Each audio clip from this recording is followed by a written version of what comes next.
Okay, so I am in my new document, Sally Walk, and there's a couple things that needs to happen before we can actually start making this character move.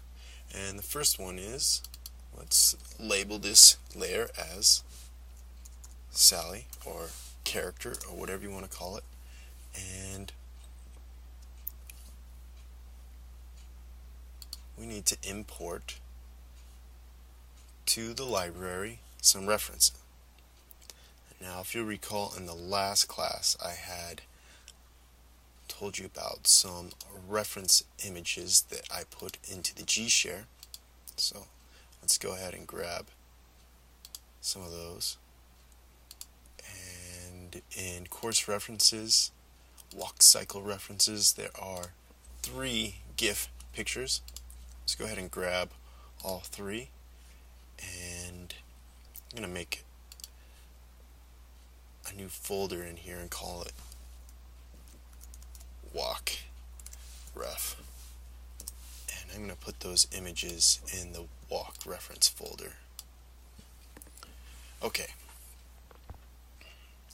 so let's put a new layer, and drag it underneath Sally, and we'll call this one reference, or ref for reference. And out of the walk reference, drag the first WLK01 GIF onto the stage, and increase the size a little bit, and I'm just going to throw that right below Sally so I can reference them, and I'm going to lock it, so make sure it's on its own layer. And let's go ahead and save it right now. Alright, so I'm going to double click Sally. So now I'm working within the body symbol like we have been, and let's go ahead and zoom in a little bit. Okay, so before we can get going, still there's a little bit more to do. I'm going to make a new layer within the Sally body's symbol, right above the head layer, and I'm going to call this one guide. And I'm going to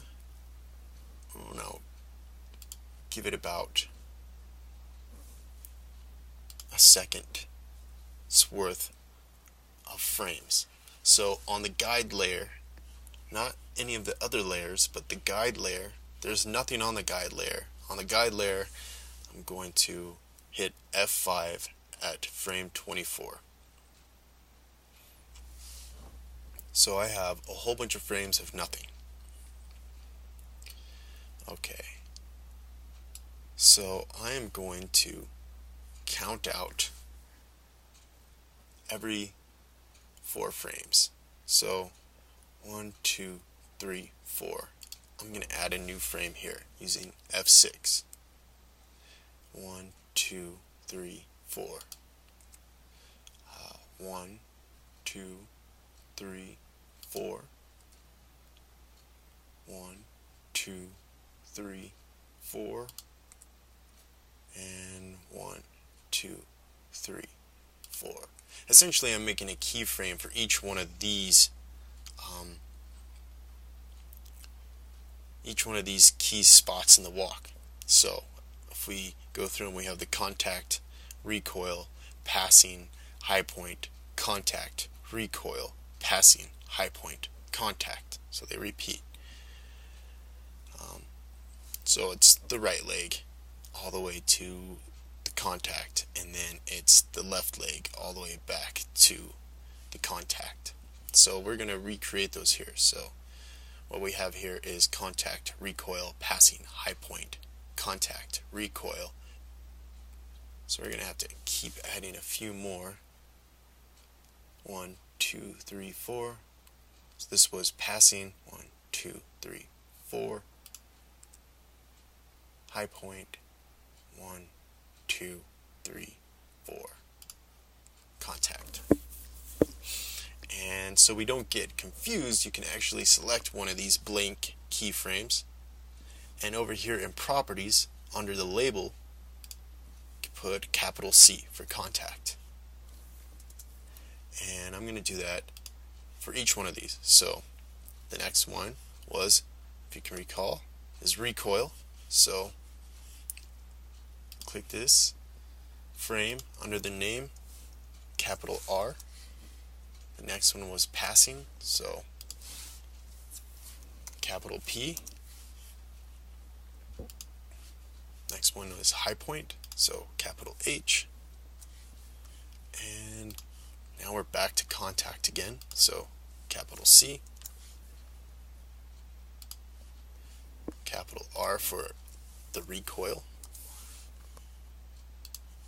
Capital P for passing. Capital H for high point. And last but not least is the capital C again for the final contact. Okay, so with all of these frames labeled with their proper keyframe name, I need to lock this layer. And again, this is just a reference so we know which frame we're working on. And then I need to extend each one of these layers to fulfill this amount of time. So at frame 33, we could tell it's 33 because right here at the bottom that's the frame number. So at 33, I'm going to select all those frames for all these layers and hit F5. And now I have this